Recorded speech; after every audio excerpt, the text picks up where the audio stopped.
uh, well, good morning, Chris. Good morning, Mike. How are you?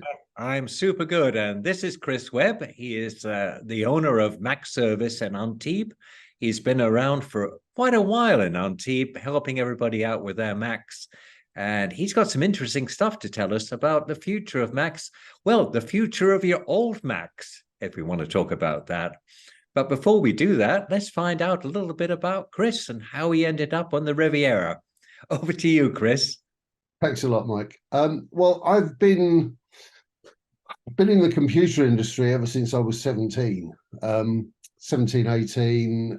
Got into the motor industry when I first left school, just as the fuel crisis of the early 70s crashed or hit, and got made redundant from there. And it was suggested by my mother that computers were the future and I should get into those. So I started off working for UDT, the finance company in England, then worked for a short time in local government, and then went to manufacturers, Honeywell, McDonnell Douglas, people like that. And it was when I was working at McDonnell Douglas, my wife was working in market research.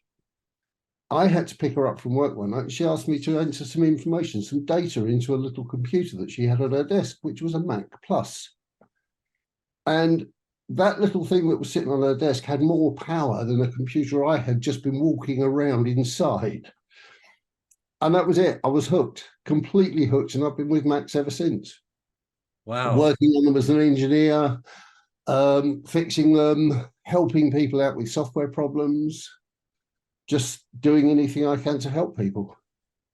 That's amazing. That's right at the beginning, though, of Macs.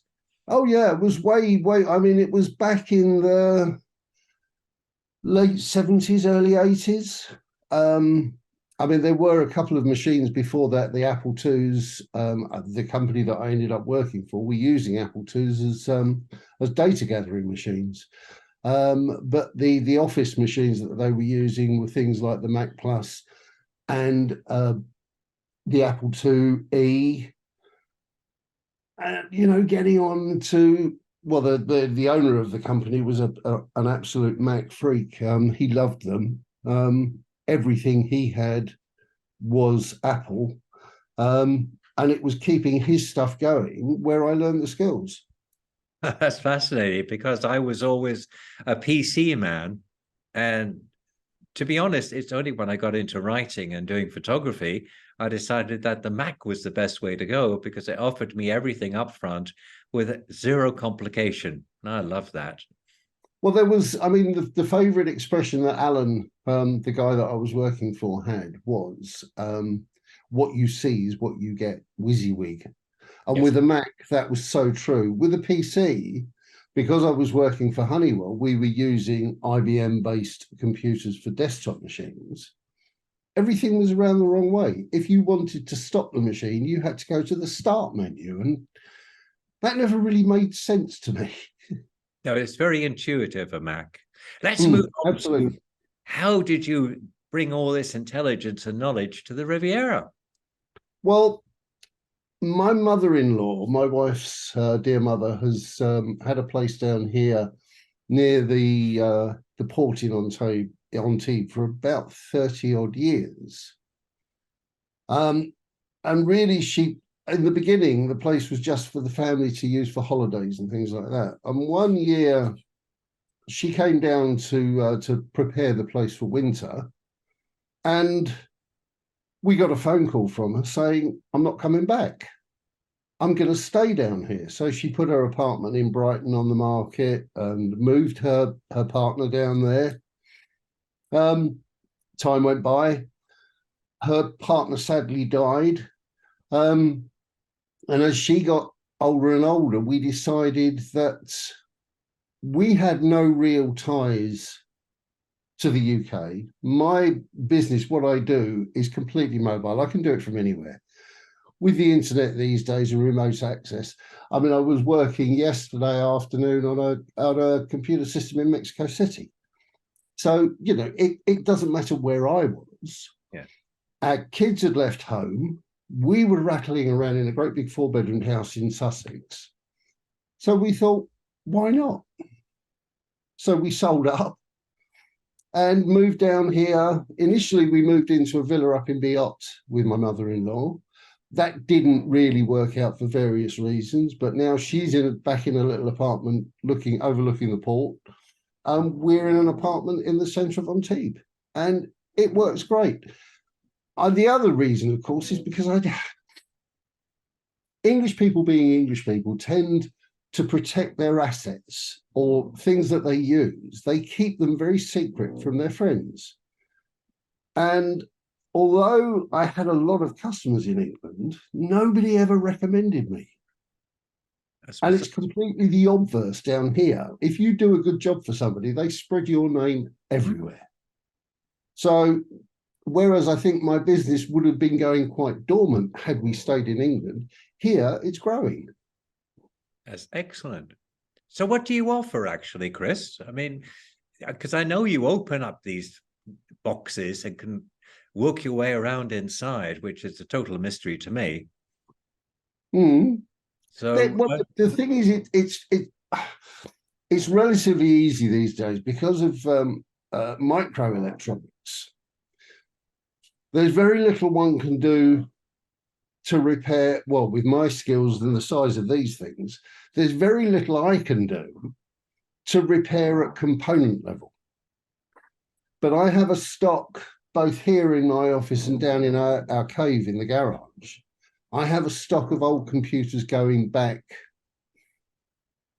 15, 18, 20 years, because I hate throwing things away. I just hate, especially technology that doesn't do the environment any good if it goes into landfill. It has to be recycled. But a computer will generally fail because of the failure of one component. So in terms of a laptop, for example, one can take the lid off. You know, the screen still works fine. And because of the nature of a laptop, it's a portable device. They get dropped, screens get smashed. And you can, I mean, for a 2011 15-inch, you can't get a new lid for it anymore. But I've got 3 downstairs. So, you know, we like to keep stuff going as long as possible. That's brilliant. Well, on that subject, I'm very excited to learn about the open, what we call it, open core legacy patcher. Yeah, that's it for Sonoma, which is the latest product from Apple. Can you fill us all in about that? Because that means that old machines going back, well, a decade or more can be put back into serviceable use. I'm excited about yes. that. As the name suggests, it's an open core product. It's been developed by a group of very intelligent, far more intelligent than I am, people who can write code. The reason that the latest versions of the operating system won't support older computers is because the latest versions don't contain drivers for the screen, the Wi-Fi card, the CPU, various other components inside the old computers. Well, the open core legacy patcher effectively carries drivers for all of the old stuff. So now we can install the patcher into the firmware of the computer, which then loads in all of these drivers as the computer starts up, which will allow it to support any version of the operating system right up to the latest version, which is Sonoma. That's amazing. Is this a very costly procedure? No, I mean, I'm doing it as a fixed price job. That for any computer, it costs €150. Well, that's nothing compared to the cost of a new computer. Well, precisely. I mean, the cheapest price for a new Apple laptop now, which would be a MacBook Air 13-inch, is $14.99, which is a huge chunk of change for in anybody's book. Well, and that's the base level. Yes, that's the entry-level computer. If you want a sunroof and electric windows, it's extra. Or if you want a little bit of leg room, it's a lot extra. You'll be lucky with that one. Yeah. Well, I priced one up for somebody yesterday. He said, very good friend of mine, Paul from Cannes, he's looking for a new computer for his wife. And he sent me pictures of 3 of the MacBook Airs and said, why is there such a huge disparity between the prices of these 3 computers? And I said, well, one's an M1, one's an M2, one's an M3. The first one's only got 120 gig of storage. The last one's got 500 gig of storage. And they all have different processors and graphics processors and things like that. As long as you buy one that is suitable for your requirements, both now and 5 years in the future, you'll be fine. Because you don't want to be spending £1,500 or 1,500 euros on a computer every 3 years. True. I don't want to be spending that every 5 years, let alone every... or 10 now, because we can go back. As I said earlier, I'm currently installing macOS Monterey version 12 onto a 2011 15-inch MacBook Pro. That's amazing. Which, up until now, couldn't go any further than 10.13. Yep. Well, now it's going through 10.13, 14, 15, Big Sur, which was 11, right up to Monterey, which is 5 major updates further than it should be able to go. So that means that your purchased software will continue to work. And the modern version of your purchased software will work. That's amazing. Well, really, we're coming to the end of our session. I would like to know how people can get hold of you, Chris. Just search for MacService UK on Facebook, or Google MacService Antibes. You'll find us. We always come up at the top of the list. And do you do the entirety of the Riviera? Yeah, I mean, as I said, I've got customers all over the world. The open core installation can be a little bit fraught. So I always prefer to do that with my hands on the computer. Understood. It can take a long time, although it only costs 150 euros. Worst case scenario, I was updating a 2009 13-inch. It actually ended up taking me 9.5 hours. Now, I wouldn't want to be charging somebody 100 euros an hour for my time at their place when that happens. So ideally, I like to have the computer here so I can take my time, not rush, and make sure everything works correctly. But generally, turnaround will be about a day. And cost 150. That's amazing. I think this is one of the best eco schemes I've ever heard. I think, well, certainly in the Mac world.